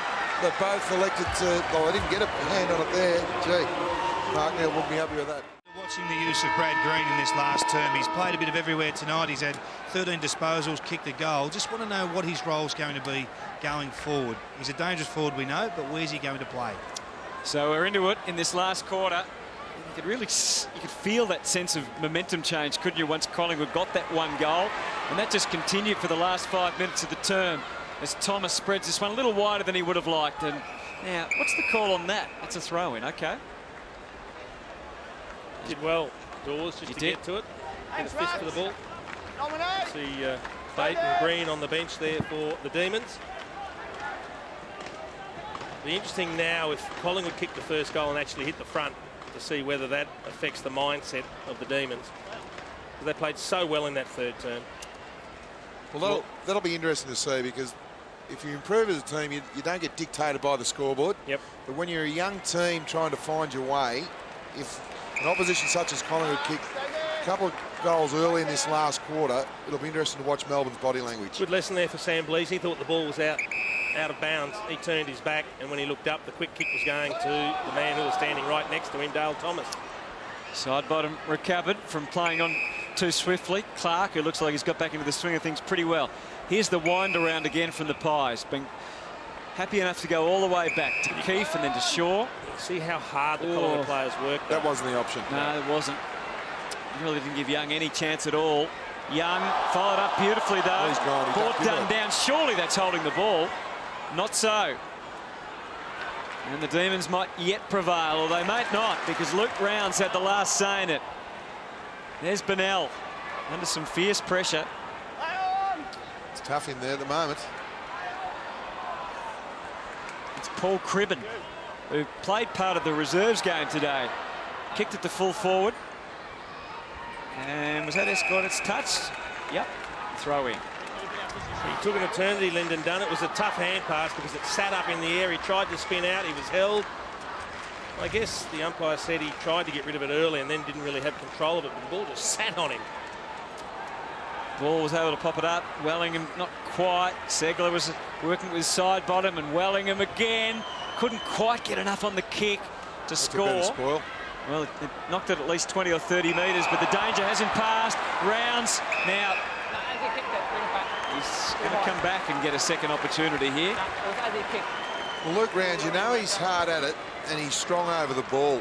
And what you've got to do when you're tackling a guy such as this, and Luke Ball and Joel Selwood, you've got to go low with your arms. You can just see Troy Davis there. Tell you what, there wasn't a lot in that. No. His arm was actually around the shoulder. It wasn't over the shoulder. It just looked it. And he did play on and have the shot, but the umpires are going to give the players a bit more latitude this year than they did last. This to put Collingwood back in front, and Luke Rounds has done just that. So now it's the Pies by 3, and they have kicked the last 4 goals in this match, including the super goal from Heath Shaw. So they've surged out of nowhere, but now is the time we want to have a good look at Melbourne's. But this is when we want to see whether they react. His arm is not over the shoulder there. I'll take it back. I thought the arm slipped over his shoulder after the initial impact, but it stayed down. Maybe that angle there didn't help him. Maybe that angle there was where the umpire was standing. But also you've got the player ducking, trying to get underneath the tackle. But the other angle, definitely not. But I think the umpire, in the umpire's defence, saw the angle that we did then. But you're right. I'm really keen to see Melbourne now for the next 18 minutes to see what their body language is like. Not a great bounce in the middle. Wellingham has made a bit of an impact in the last 10 minutes or so. Gisbert's also on the ground for the Demons. Back forward from Stefan Martin. They've got to Brad Green. They've got through to Bate. This for 9. No, he's gone inside just to try and make sure of it. Kicked across the body, Lynden Dunn. Didn't need to. Didn't realise how much time he had. He could have turned and run in 20 metres out directly in front, or he could have chipped it on again. Yeah, Sam Blues was the guy running in on the left of him. Boy, that's a sign of just not being aware of how much time and space you got. A bit of pressure. I love the instant reaction now when players miss a shot for goal. They all start pointing about where you've got to go in the zone. Just take the spotlight off me. But Linden's one of the more experienced players in the team. Wow, this has gone all the way through to Ugle, who dribble, and misses everything. Well, Lynden Dunn would be sigh of relief there. A 2-goal turnaround. You just feel, boys, the side with the most composure here will win this game. Even then, just a panic kick, a rush kick, both shots at goals. Had another 3 or 4 seconds, both players. James Seller just sets it up. Martin and Segler. And again, Magner gets involved down to Green. Gee, Yagmore worked that beautifully off him. And to Wellingham, he had lots of short options in the middle, but instead he kicked into the 50. I'm not sure about that kick. A couple of quick kicks that just went Collingwood's way. They've got to dig deep here, Melbourne. Dawes with the shot for goal. And Wellingham met that. It's better than I thought he was. We heard Kingy talking about composure before. There's no excuse for Melbourne not to be as composed as Collingwood because they're just as experienced, the team that they've actually got out on the ground. So Chris Dawes had his injury issues last year, didn't he? And he hasn't been able to will this one back. So they've missed a couple of chances. That can take the wind out of your sail too. Still last year managed to kick 27 goals. One of the indicators, boys, in composure is marks, just general field marks around the ground. Melbourne haven't taken a mark around the ground for 10 minutes of football. Not only that, King, the start of this last quarter, contested possessions 12-7 Collingwood's favour. Frawley with the bomb. Danger yet to pass. That'll help. Garland to the wing to a one-on-one. Clark hitting it hard. Good composure from Petterd. Stayed on his feet. Watts, Thomas. See, Thomas is trying to get it over the line. It's real rugby stuff, that. Watts away from Keith. Oh, Clark started a handball and then realised there was no one to give it to. Wellingham, delicate kick. Jones read it well. Martin to Watts, all little tight handballs. That's modern footy. Gisbert's, that is too, just slamming it quickly, and it's all Collingwood. And they break. Got Sinclair on the outside. Clark's in the middle if he wants him, sure. Had a glance, goes longer again to Payne. Really set a task for the young man. He got there, but it was all awkward.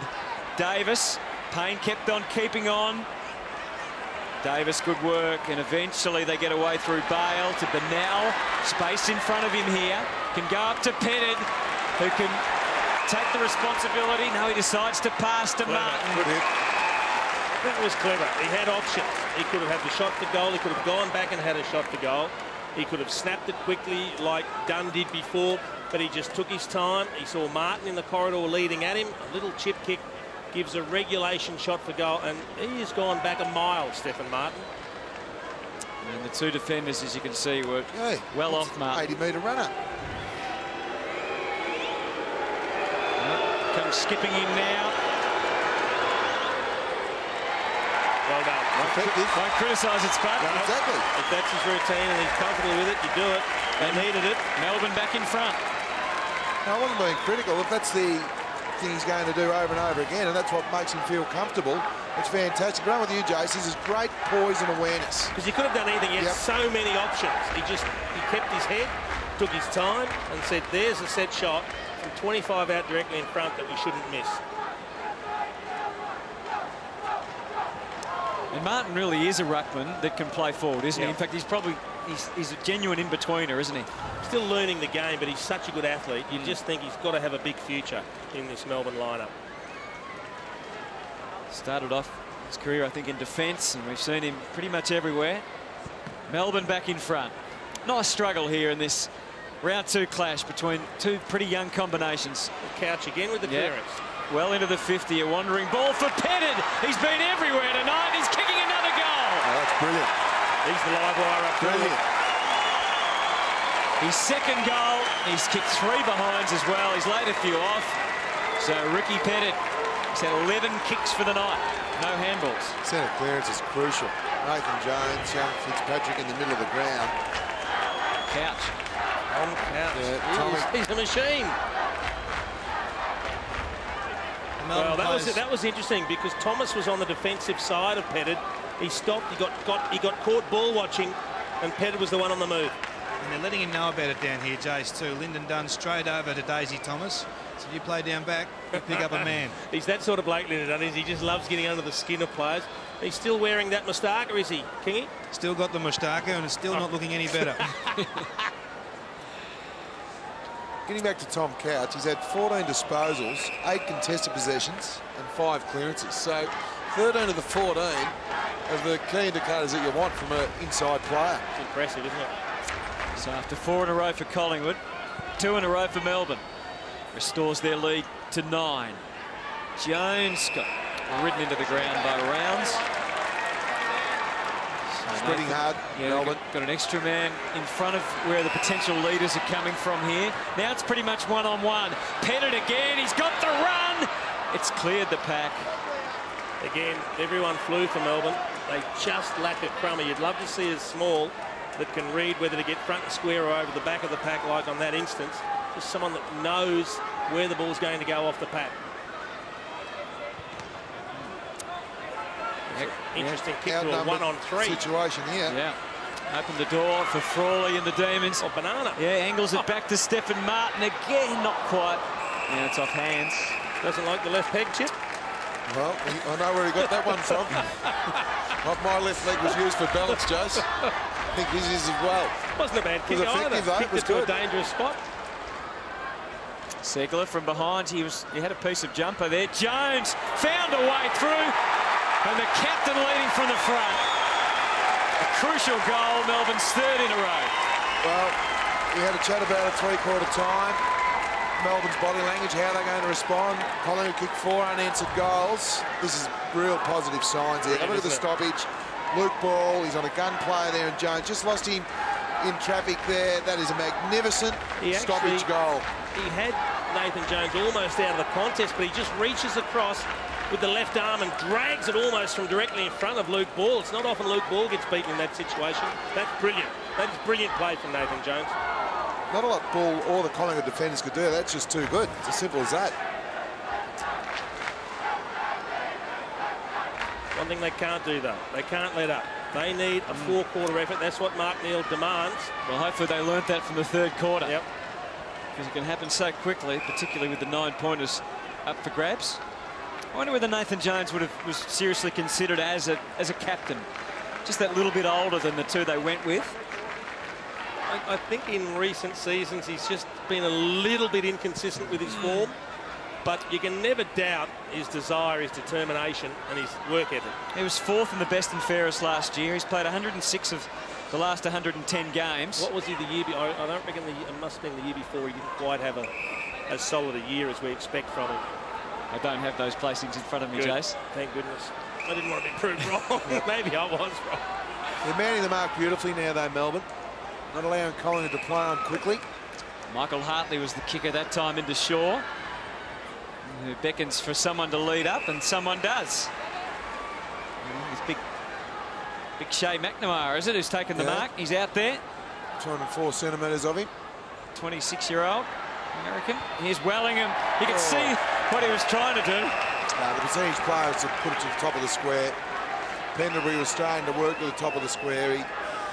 He went the impossible dream. Should have played the team football there.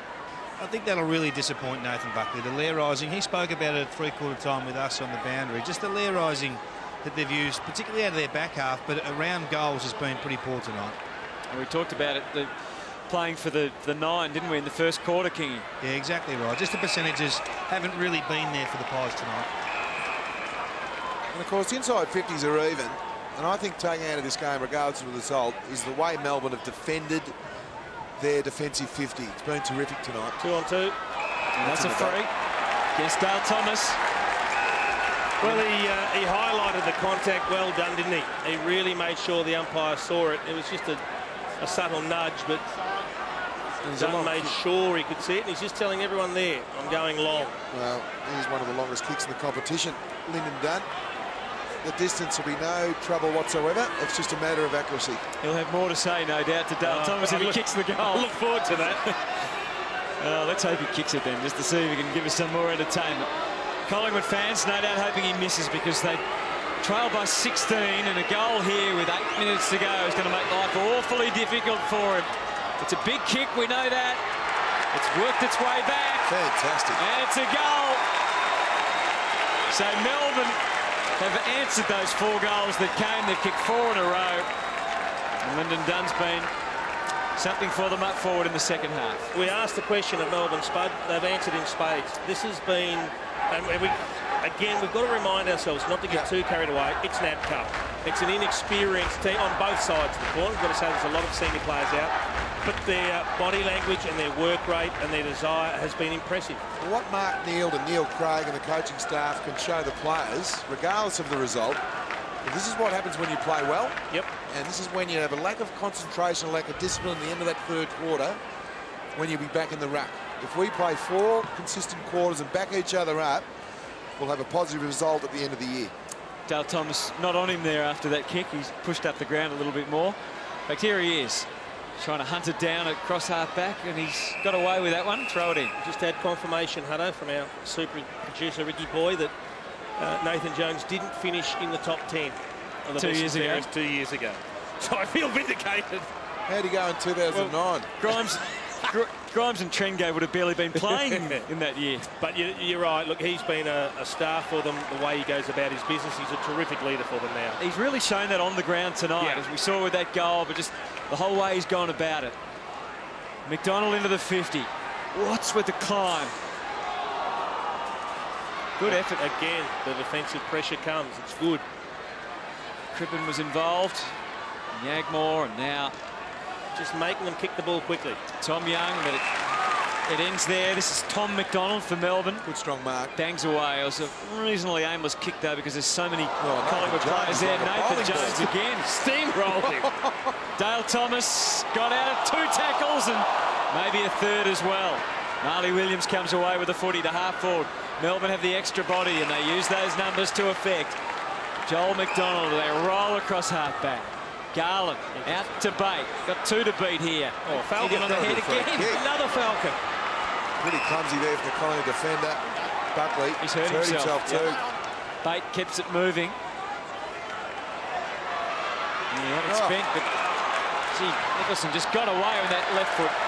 Again, maybe he was just running that quick. I think he was going for goal, but have a look at the Falcon here from Bate. Oh, that's something straight on the top of the head. we shouldn't laugh. It's always easy up here, isn't it? We are. Why shouldn't we laugh? I'm sure the player's not laughing. Heath Shaw. The lead is 22. So Collingwood need, they might need a 9-pointer in the mix somewhere. They're moving it quickly here, and boy, they've got some options through the middle. Yep. Should score here. Buckley, Sinclair reeled it into the 50. Just needs to steady, make sure of the kick. Oh, the umpire was on the wheels there. Well, look, again, you can't blame his technique, Ben Sinclair. He knew he had time and space. He slowed down, he steadied, he gave himself every opportunity.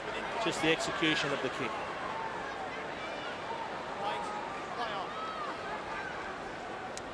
Joel McDonald. Oh.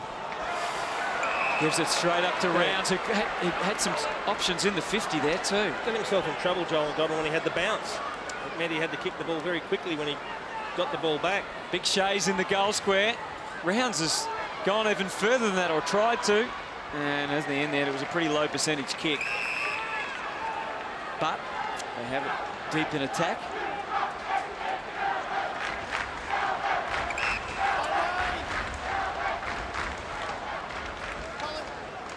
So the ball hooked back into play. Segler gets to the front. They're circling around. Harley Williams kicked a couple of nice ones in the first week. Couldn't that time. Good courage, James Frawley. He was running with the flight of the ball towards a couple of players, one of them an opponent coming at him, and he kept his eyes on the footy, but didn't travel far enough to be paid a mark, but that's great courage.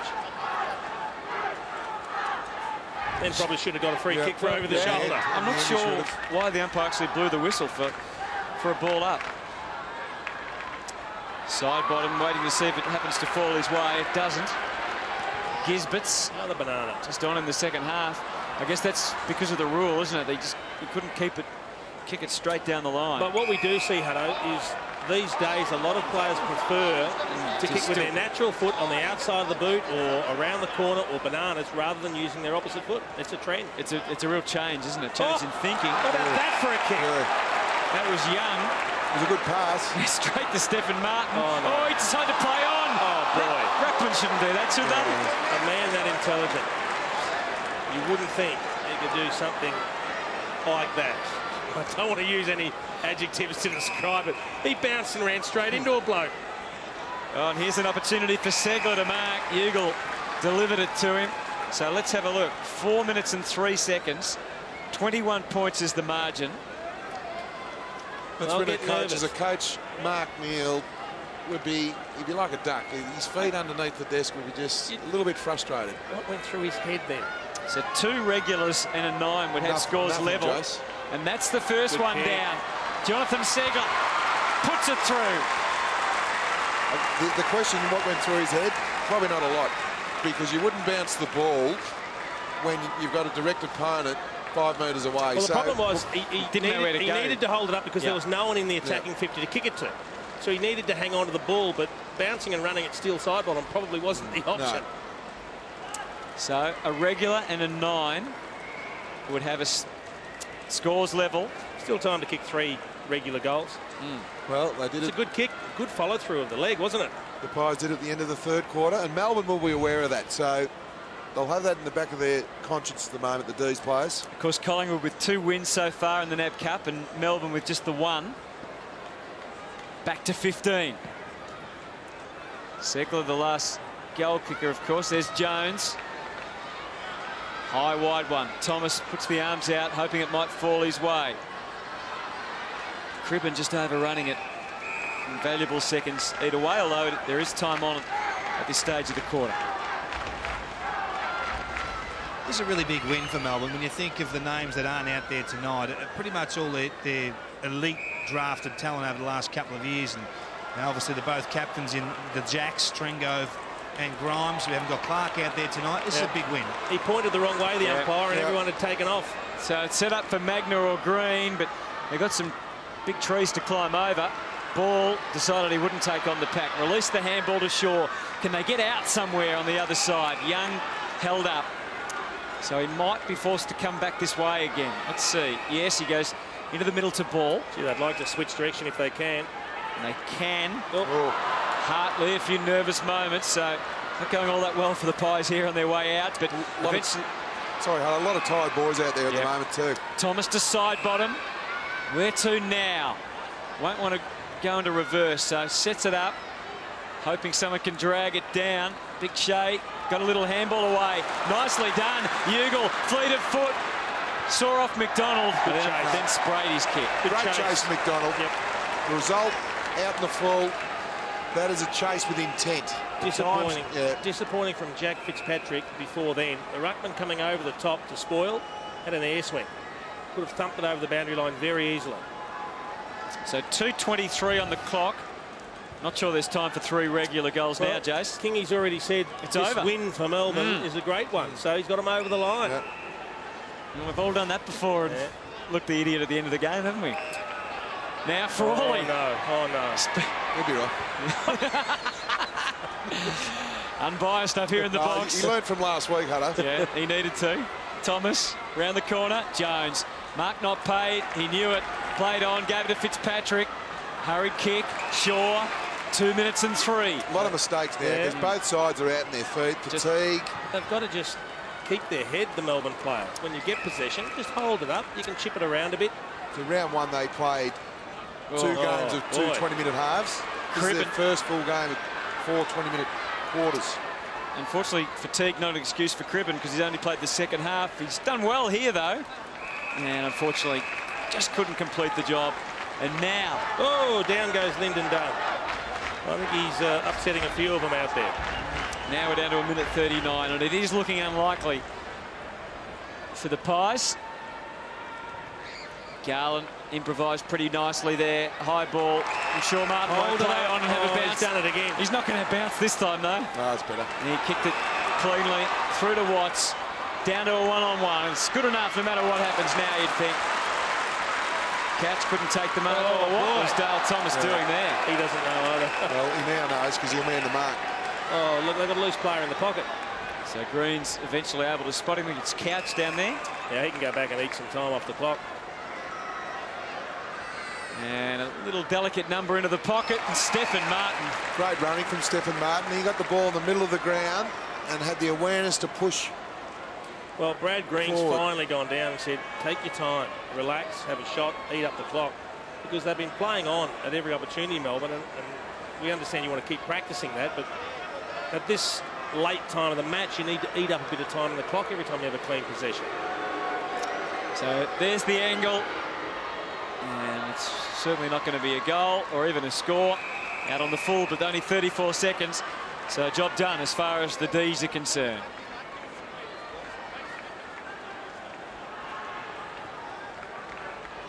Oh, interesting kick. See if he can get him out of trouble. Side bottom off the left. There's a penetrating ball.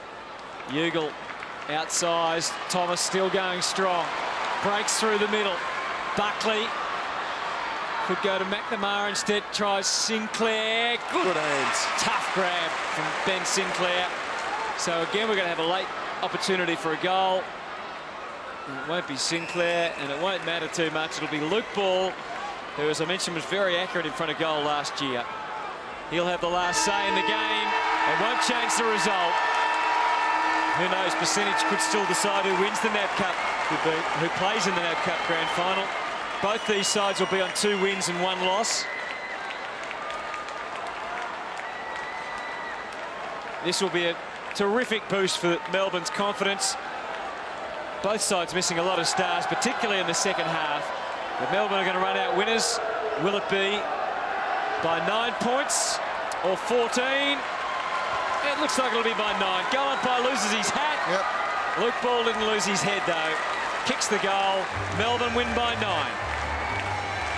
Magnificent win by the D's. They were challenged at the end of that third quarter. I think the beauty of their win, Jace, was the fact that Tom Couch had 15 disposals, 13 of those, and James Magna again, Hutto, we saw him last week with the 21 disposals, 14 contested possessions. I think David King's got the young fella now. Yeah, I have. James Magna, congratulations. Well, what an amazing journey it's been for you. Just give us a little bit of a story of the James Magna profile. Where'd you come from? Oh, I'm a Beaky boy, Beaconsfield, down in the southeast of Melbourne. Went through the TAC Cup system and nothing happened, and spent a few years down at Frankston in the VFL, and then I moved up to Sandringham, and yeah, got my opportunity after a couple of years there. Absolutely loving it, mate. 20+ possessions again today. You must be really just enjoying your opportunity off the rookie list. Just loving it, yeah. That's all I can say about it, yeah. I've been given an opportunity. I'm just trying to make the most of everything I get, yeah. What sort of messages does the coach give you, Mark Neal, as he pushes you out in the ground? What does he tell you to do?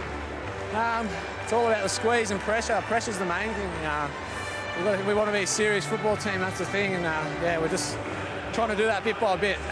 Well done, mate. Congratulations on the performance tonight. Mate. A great win for the D's. Appreciate it. Thanks.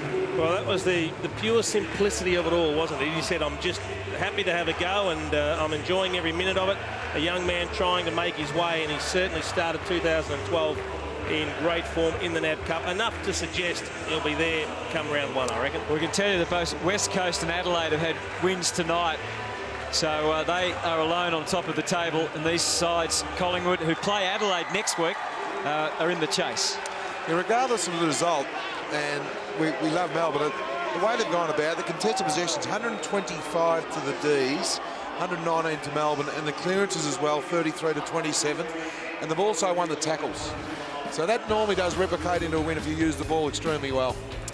Confirmation of the scores then. Melbourne 11-13-79. Collingwood just that super goal before three-quarter time, which added an extra layer of excitement in the night. 9-7-70. So the final margin, 9 points.